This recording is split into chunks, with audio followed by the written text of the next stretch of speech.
Et bonjour, il y a une histoire qui m'a toujours touché. Elle se passe en Inde il y a plusieurs années en arrière. Une femme, veuve, très pauvre, qui a un fils. Mais un fils qui tourne mal au fil des années.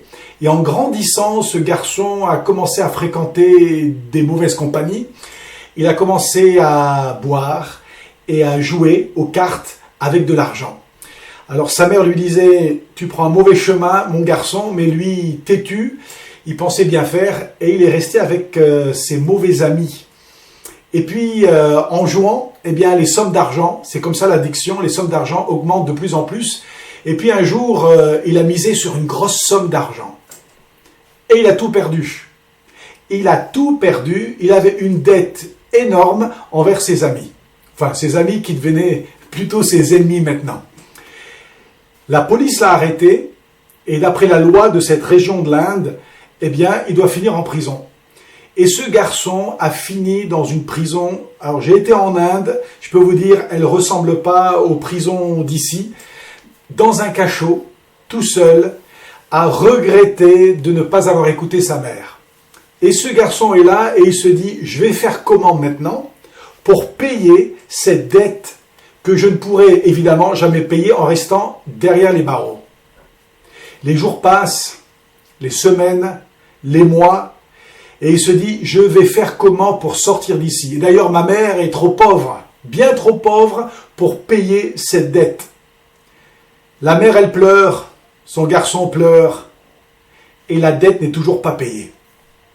Mais un jour, la porte de sa prison, de son cachot, elle s'ouvre.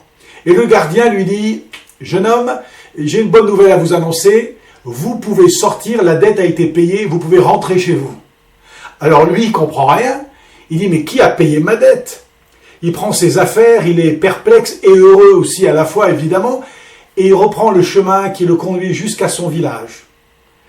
Et là, il approche tout doucement, un peu comme l'histoire du fils prodigue dans l'Évangile, et il aperçoit sa maison. Et devant la porte de la maison, sa pauvre mère qui l'attend. Et il court et il se jette dans ses bras et il pleure comme un bébé. Et il dit, mais maman, j'ai été fou, j'ai été un insensé. Ah, je ne sais pas comment ma dette a été payée. Et puis tout d'un coup, il regarde les mains de sa mère et dit, mais maman, qu'est-ce qui s'est passé? Pourquoi tes mains sont déchirées? Pourquoi ces cicatrices? Même cette tache de sang, mais qu'est-ce qui s'est passé pendant que j'étais en prison? Maman, dis-moi.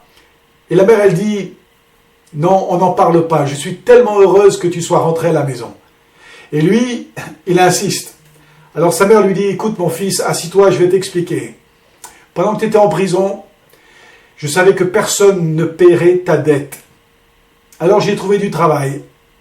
Et je suis parti travailler dans une carrière de pierre. Et du matin jusqu'au soir, je transportais des pierres qui ont déchiré ma peau, qui ont déchiré mes mains. J'ai fait ça pendant des semaines et des mois, jusqu'à ce que j'avais assez d'argent que j'ai pu remettre au juge pour que tu sois libéré de ta prison.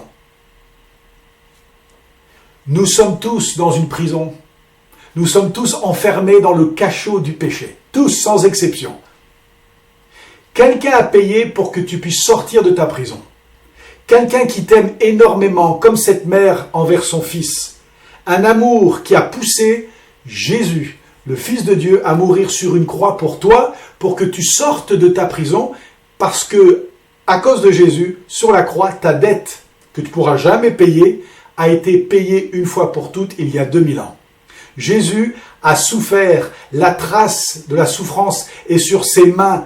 Il a été cloué sur la croix, et quand les clous ont frappé son corps, le cadenas de ta prison a explosé. Ça veut dire qu'aujourd'hui, tu peux sortir de ta prison parce que ta dette est payée. Et la meilleure chose que tu puisses faire aujourd'hui, c'est de sortir de ta prison, de retrouver Jésus et de dire « Jésus, j'étais un fou, j'étais un pécheur, mais combien je suis reconnaissant d'avoir payé la dette que moi j'aurais pu jamais, jamais, jamais payer. » Alors sors de ta prison, tu n'appartiens pas à ce cachot, Jésus t'attend, les bras ouverts, il a tout payé.